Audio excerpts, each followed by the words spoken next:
maging pwesto patungo sa bituin ang ating weekly finalist na si Arnel Talisig.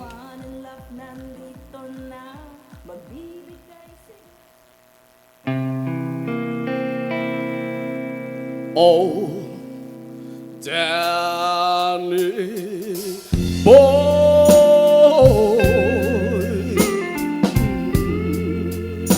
the pipes are calling. Whoa, from Glen to Glen, and down the mountainside. The summer's gone, and all the roses are falling. Oh Lord, it's you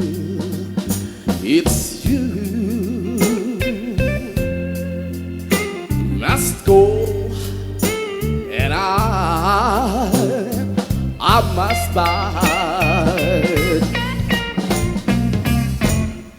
back home, me back when summer it into middle. All winter barley, it's hush and white with snow. And I'll be here in sunshine or in shadow.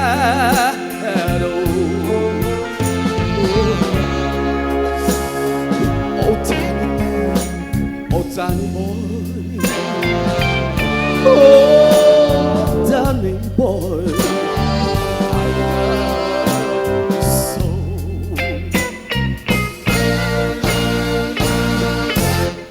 That come to me,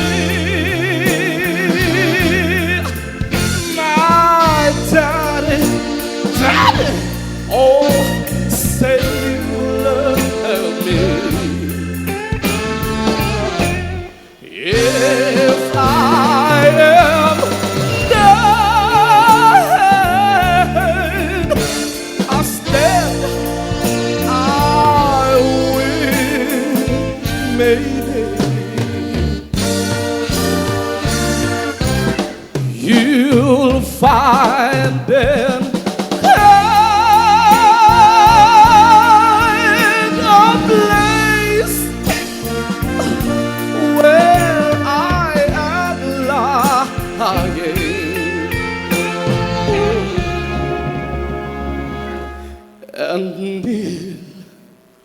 and kneel and say yes, and say an Ave,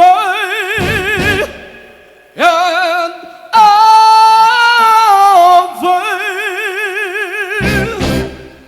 You'll find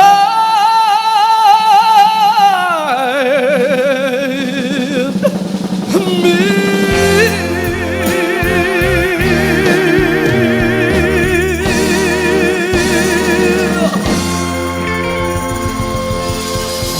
Ayan, once again, semi-finalist number 2, Arnel Talisig. Ayan, kamusta ka ngayon, Arnel? Kamusta ang iyong nararamdaman? Yung nakakahinga na po.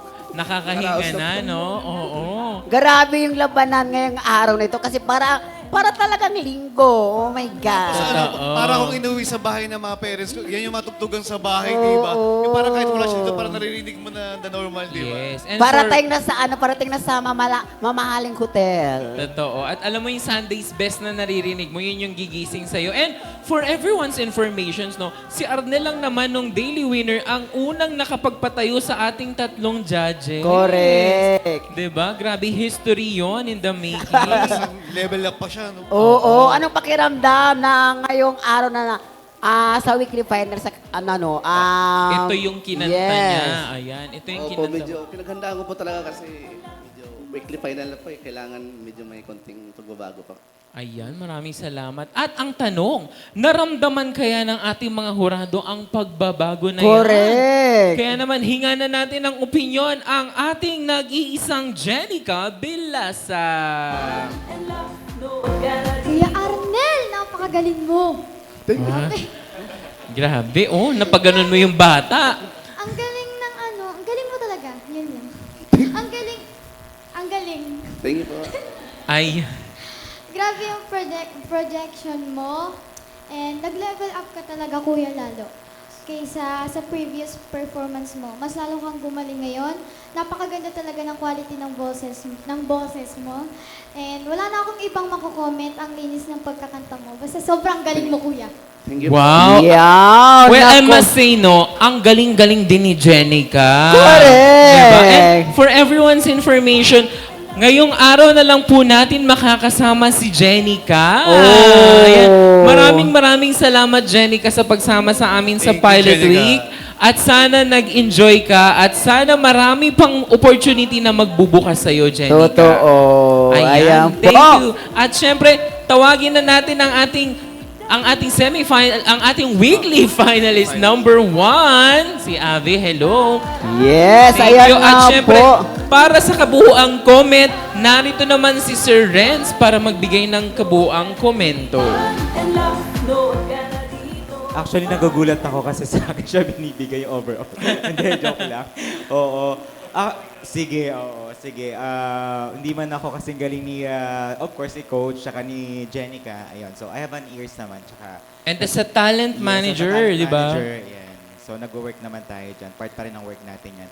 Actually, kay Miss Abby, kay Madam, ayan. So, natuwa naman ako sa performance mo. But, yes, tama si Coach. So, weekly finals na siya. So, therefore, sabi nga nila, as per sa mga iba't ibang mga contestants, kagaya ni Jenica, pag sumampa ka dyan, binigyan ka ng opportunity, lahat tayo, ibigay natin yung best natin. Isipin natin siya na first and last performance natin yun. But anyway, actually, nung Monday, ayan, so nagalingan ako sa'yo. Kasi naalala kita from Leyte ka eh. Mahusay at mahusay ka. Ayan, so alam mo na yon. So wala naman akong masasabi kasi classic din yung binigay mo. Ayun, so natuwa ako na re-recall ko yung mga kanta ng mama at papa ko. Do alam ko 1985 ka pinanganak, tama ba? O 1984, 1985, like that. 83 daw. 83? Church, opo. 41 ka, di ba? Oo, okay. So anyway, ayan, kay Diyos ko, Arnel. parang hindi nga para ako magbigay ng comment dito kay Arnel. Ano mo, Arnel, akala ko nung Wednesday, akala ko isang genre ka lang. Kasi usually, yung ganong prototype, yung nakikita natin parang the next day or sa next week, same ng voice. Ito, binigyan mo kami ng ibang flavor. Hindi lang yun ewan ko lang kung ako lang to, nalalaro mo yung emosyon namin, pati yung mata mo, nangungusap, yung maluwa-luwa ka. Nagpipigil talaga ako eh. Kasi kakaiba ka. Parang yan ang performer. Kapag yung performer, natatouch mo lang hindi manonood dito sa audience, saka syempre, binibigay mo yung best mo. Thank So, again, good luck pa rin sa inyong dalawa at hoping na sana isa man sa inyo ang manalo at matalo, magpatuloy pa rin kayo. Ayan po. Maraming salamat po sa ating mga hurado. Of course, Arnel, maraming salamat po sa ating pagbabalik. Malalaman na po natin kung sino ang makakapasok sa ating semi-final round. Sa pagbabalik po yan ng The inyong real star ng The Fun and Laugh with Ron Season Season 2.